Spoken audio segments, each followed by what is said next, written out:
Hello, and welcome to the orientation video for De Anza College's Measurement Lab for Chem 25.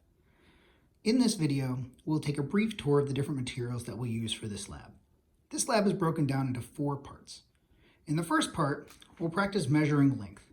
Our main materials for this will be our lab manual, as well as a ruler.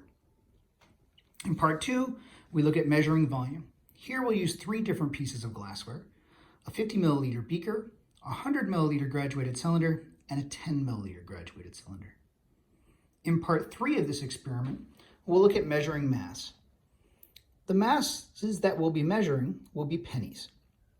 And here we have examples of 2 different balances, both the ones you typically find in our lab and a smaller at-home balance. The fourth part of this experiment will be measuring temperature. Here you can see 2 different thermometers, both a digital and an analog thermometer, 3 250 milliliter beakers that we will use for our different samples of water, and a hot plate that we'll use to heat up one of the water samples.